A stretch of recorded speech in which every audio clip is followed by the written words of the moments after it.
You're not living in a stable country. You're living inside the final chapter of an empire in collapse, and the data proves it.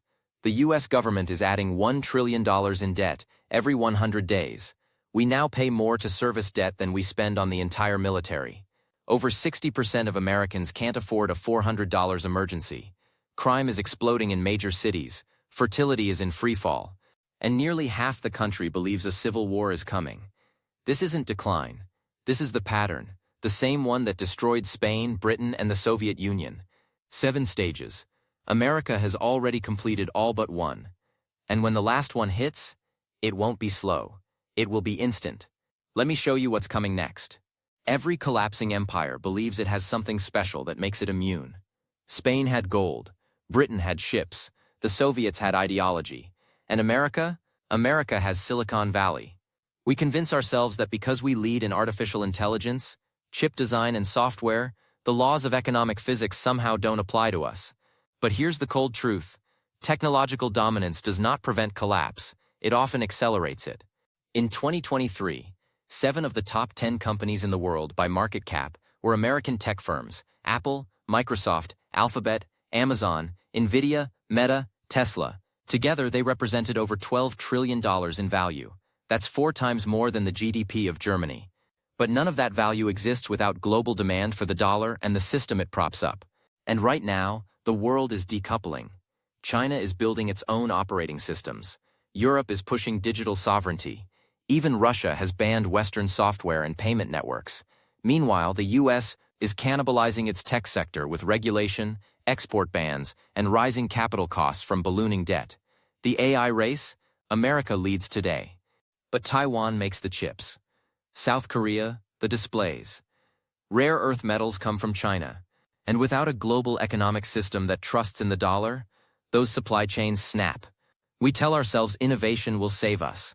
But innovation without infrastructure, without energy, without financial stability, is just code on a server no one can run. The Romans had aqueducts. The British had telegraphs. The Soviets had rockets. America has cloud computing. But clouds vanish when the storm hits. The illusion that technology makes us invincible is exactly what history punishes hardest. Because once faith in the empire dies, it doesn't matter how advanced you are. If the dollar falls, if the debt explodes, if the world stops using our systems, Silicon Valley becomes Detroit with better branding. We've built our entire economy on apps and algorithms, but the foundation is cracking. You can't code your way out of empire collapse. When the pattern hits stage 6, not even trillion-dollar valuations can stop the flood. The smartest minds in the country will be optimizing ad placement while the monetary system implodes underneath them. That's not innovation. That's rearranging pixels on the Titanic. And the iceberg is already in view. Let me tell you something that should terrify you. Global trust in the U.S. financial system is not permanent, and the signs of erosion are now flashing red. Every empire before us lost not just money, but confidence. Spain debased their silver. Britain broke the gold standard. The Soviets lied about their numbers until the shelves were empty. In each case, the world noticed.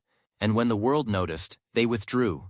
That's happening again, quietly, systematically. In 2001, 72% of all global foreign exchange reserves were held in U.S. dollars. Today, just 58%, and falling fast. Central banks around the world, including our own allies, are diversifying into gold, yuan, and even Bitcoin. In 2022 alone, central banks bought over 1,100 tons of gold, the most since 1950. What does that tell you? It tells you they're hedging against us.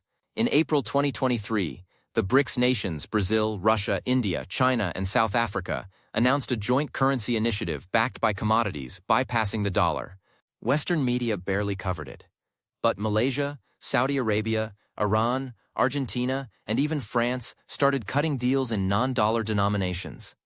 The Saudis selling oil in yuan? That's not a side story. That's a foundational crack. Because the petrodollar has been the invisible pillar holding up our empire since 1974. When the world stops needing dollars to buy oil, those dollars come flooding back home. And when that happens, the inflation of 2021-2023 will look tame by comparison. But here's the kicker. Washington isn't fixing the trust issue. It's amplifying it. We sanction allies, freeze foreign assets, Weaponize the SWIFT system. Every time we do it, we think we're showing strength. What we're really doing is teaching the world how to live without us. France's President Macron said in 2023 that Europe must reduce its dependency on the US dollar. That's not coming from Moscow. That's coming from Paris. The warning signs aren't on the horizon. They're already here. Trust dies quietly, and then all at once. And when that trust dies, the demand for our debt, our dollars, and our dominance goes with it. That's not a future scenario. That's stage 6 beginning. While we still argue about interest rates and gas prices, when the empire loses the world's trust, collapse isn't far behind. Every year, like clockwork, we have the same political theater. The government pretends to debate the debt ceiling, threatens shutdowns, and then always votes to raise it.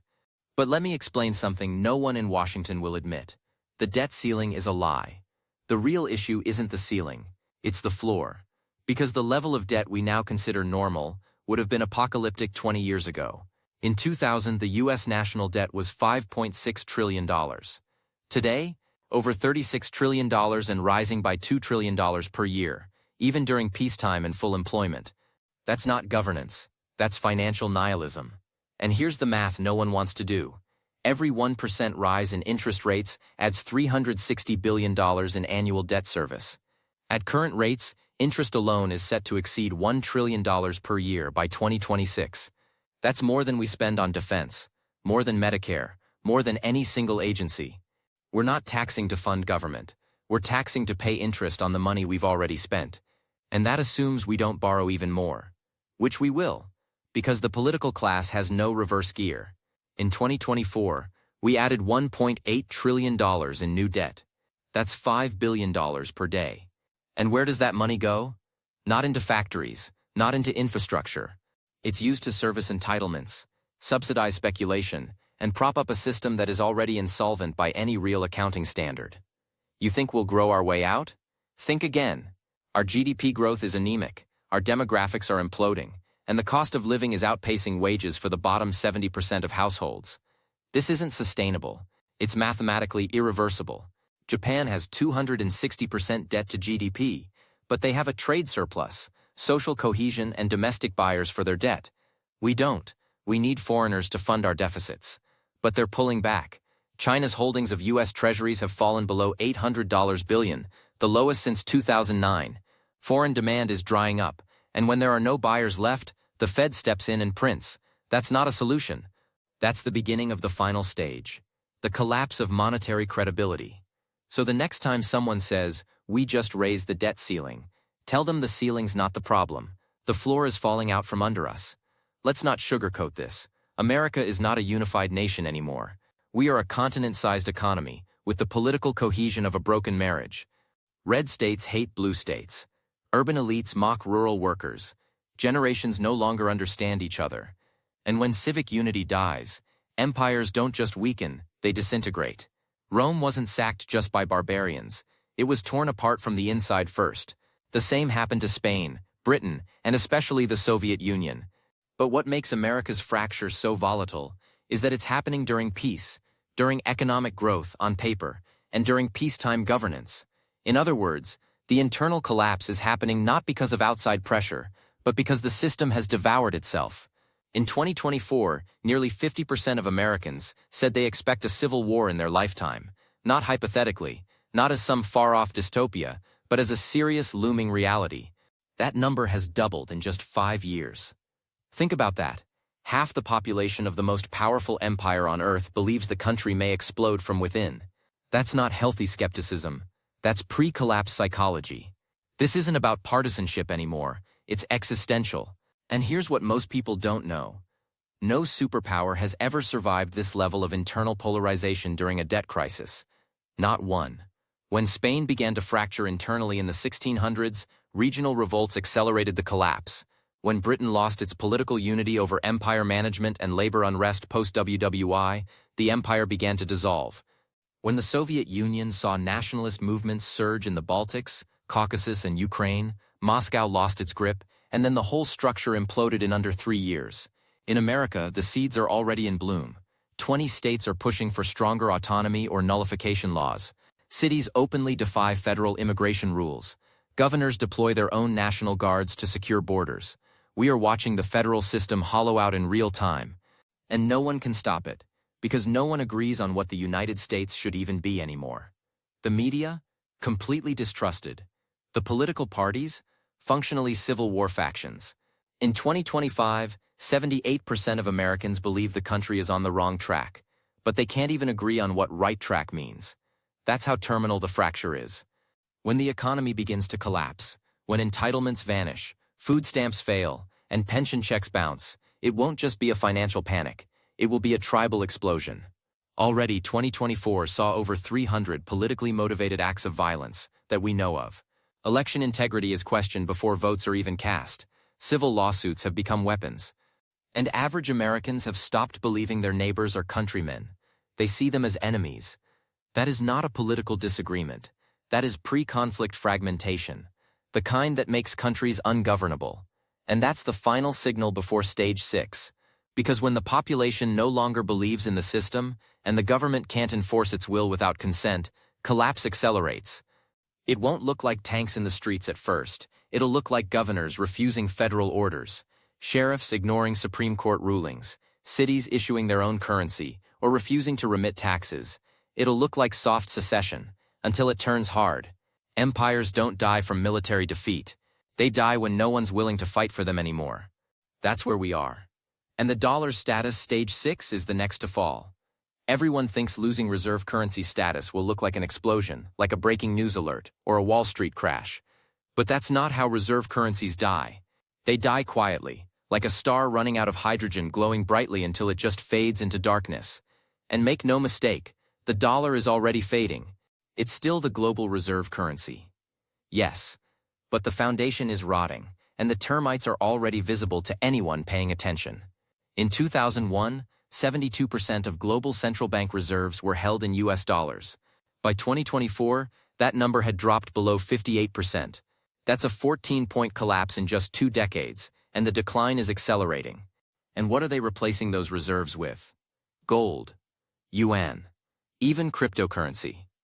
In 2023, central banks bought 1,136 tons of gold, the most since records began. They're not doing that for fun. They're doing it because they're preparing for the end of the dollar era. Now here's the kicker that almost no one in the mainstream media will say out loud. America's weaponization of the dollar is killing it faster than inflation ever could. When the US froze Russia's $300 billion in foreign reserves in 2022, the world got the message loud and clear. If Washington doesn't like you, your money isn't safe. That was the moment everything changed. Brazil cut a deal with China to trade in yuan. Saudi Arabia began pricing oil in multiple currencies. The UAE, India, even France executed non-dollar energy trades in 2023. Let that sink in. France, one of America's oldest allies, publicly conducted an energy deal in Chinese yuan. That's not just diversification, that's preparation for detachment. The BRICS nations, which now include Iran, Argentina, Egypt, and Ethiopia, have announced plans for a new currency backed by commodities. They're not waiting for a dollar crash. They're engineering the escape hatch in advance. The real danger isn't just losing reserve status, it's what happens after. Every empire collapses when its currency loses trust. The British pound fell from global reserve to regional irrelevance in under 40 years. Spain's silver coins went from global trade standard to worthless junk in 1 generation. The Soviet ruble was never trusted, and neither was its government. When the dollar goes, our debt explodes because foreign buyers vanish. Our imports skyrocket in cost because no one wants paper backed by $36 trillion in liabilities. And worst of all, those trillions of dollars sitting overseas come rushing home, all at once. That's called hyperinflation, and it's what happens when a reserve currency loses its reason to exist. The worst part? We're still pretending it can't happen here. Just like every other empire did, right before the end. They won't tell you this on cable news, but the US military, the greatest fighting force in human history, is now a liability, not an asset. Because just like every collapsing empire before us, we've built a war machine so large, so expensive, and so overcommitted that it's devouring us from within. Spain had military campaigns on 4 continents. Britain tried to police a quarter of the planet. The Soviet Union stationed troops from Cuba to Mongolia. And the US? We now maintain over 750 bases in 80 countries. with troops in 150 nations. That's not defense. That's global occupation. And the cost is astronomical, over $850 billion a year officially. But when you count veterans' benefits, debt service, and hidden intelligence spending, the real number is over $1.3 trillion. That's more than the next 10 countries combined. And yet somehow it's not enough. Why? Because we're no longer maintaining peace. We're managing decline. The U.S. Navy is overstretched and underfunded. A third of our ships are aging beyond design limits. Our Air Force is flying planes that were built before most of the pilots were born. Our recruiting numbers have collapsed, down 25% across all branches in 2024. Meanwhile, we've promised to defend Ukraine, Taiwan, South Korea, Israel, NATO, Japan, the Philippines, and the Persian Gulf simultaneously. This is the exact mistake the Soviets made in the 1980s. Every commitment, everywhere, all at once. And it gets worse. We're now relying on imported parts, even for military equipment. 98% of rare earth minerals come from China, including the ones used in missiles, fighter jets, and GPS systems. If China cuts us off, the American war machine grinds to a halt. And then there's the debt. In the past, we could borrow endlessly to fund war. But now, we're borrowing just to pay interest on previous wars. The Congressional Budget Office estimates that defense spending will surpass $1 trillion annually by 2028, not because of new threats, but because we've built a monster we can't afford to feed. And when the dollar loses reserve status, when interest rates rise even another 2-3 points, we won't have the cash or credit to maintain global supremacy. That's the tipping point. That's when the aircraft carriers get mothballed, when the embassies shut down, when allies start making plans without us. Superpowers don't fall because they lose wars. They fall because they can't afford to project power anymore. The empire cracks when the military becomes a money pit, and we passed that point years ago. We're not protecting the world anymore. We're bankrupting ourselves while pretending we're still in charge. And the world is watching. Just like they watched Spain burn itself out in Flanders. Just like they watched Britain bleed out in the trenches. Just like they watched the Soviets rot in Afghanistan. We're next. Every dying empire hits a point where it begins believing it can defy physics, not just economics. Spain thought it could conquer the world with ships built by foreign craftsmen and paid for with silver that was already pledged to bankers. Britain thought it could sustain an empire while importing more coal than it mined. The Soviets thought central planning could override food shortages. And now America, the empire of electrons and apps and promises, is about to find out what happens when a digital civilization hits an analog wall. You live in a country that runs on electricity like oxygen, but in 2025 the U.S. grid is one of the most fragile in the developed world. There are over 500,000 miles of high-voltage lines, most built before 1970, and the majority of transformers in operation today are 40 years old or older. Here's the problem. We can't replace them quickly. A single high-voltage transformer, the backbone of the grid, takes 12 to 24 months to build, costs millions, and over 85% of them are imported. Mostly from, you guessed it, China and South Korea. Now layer on the green energy transition, and what you've got is a recipe for infrastructure suicide. In 2024, over 35% of new energy generation came from wind and solar, but the grid was never built to manage their intermittency. Texas nearly collapsed in the 2021 freeze.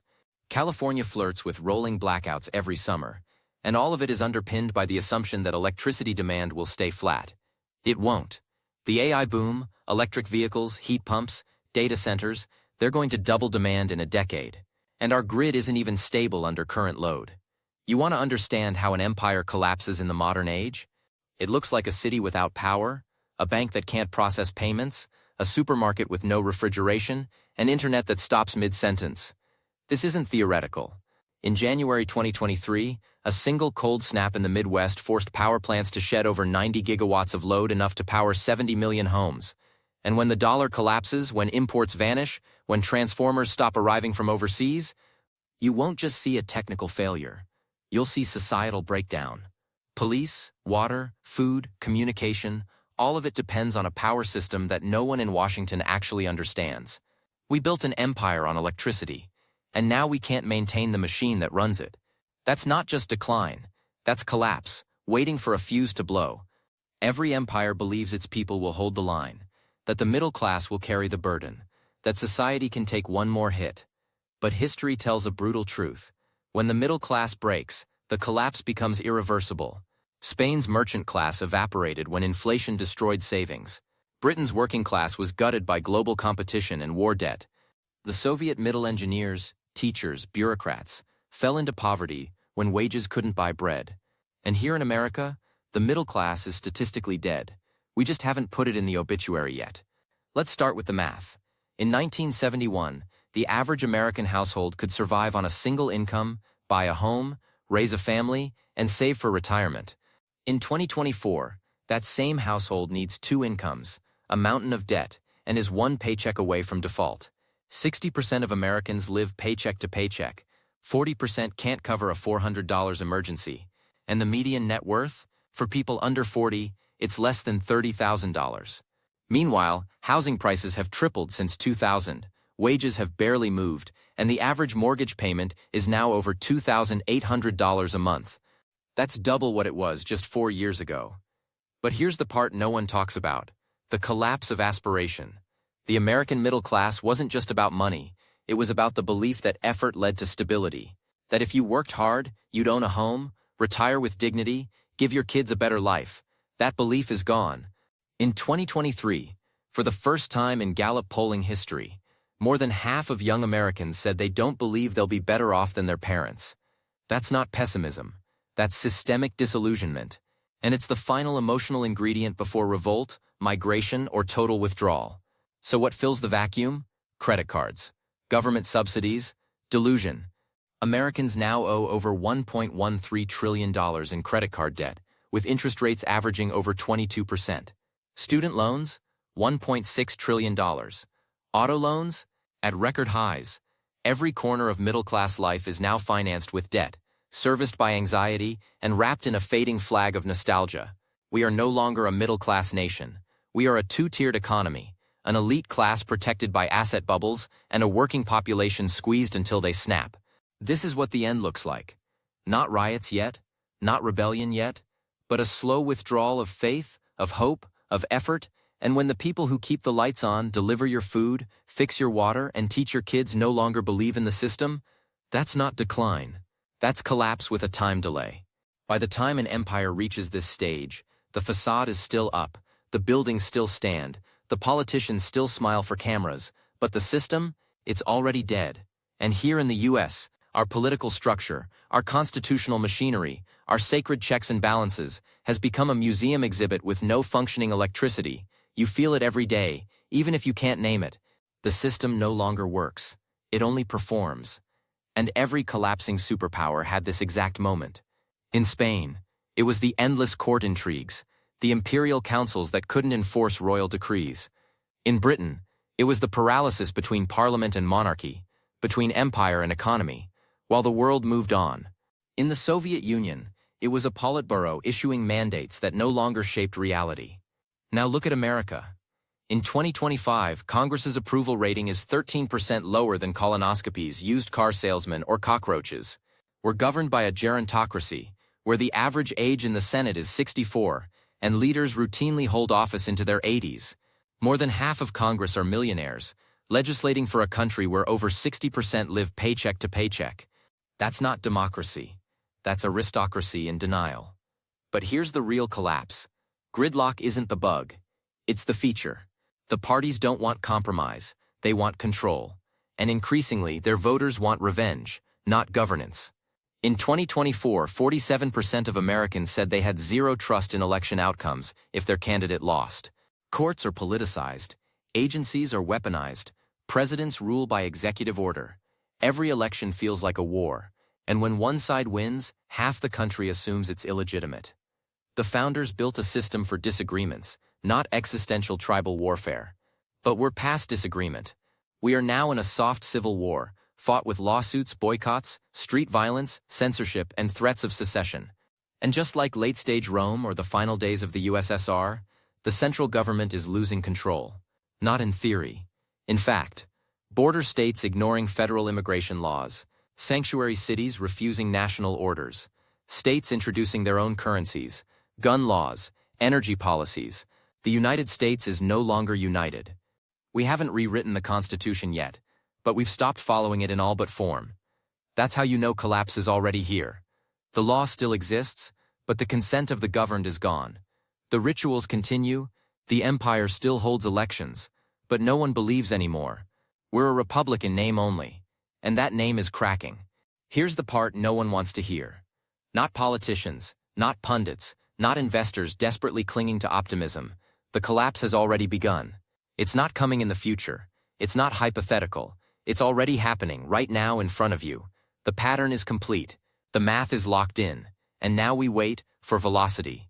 Every past superpower, Spain, Britain, the USSR, hit this stage, the final chapter, where all the warning signs had appeared, but the system still looked intact. The Spanish galleons still sailed. The pound was still accepted. The Kremlin still issued commands. But underneath, collapse was in motion.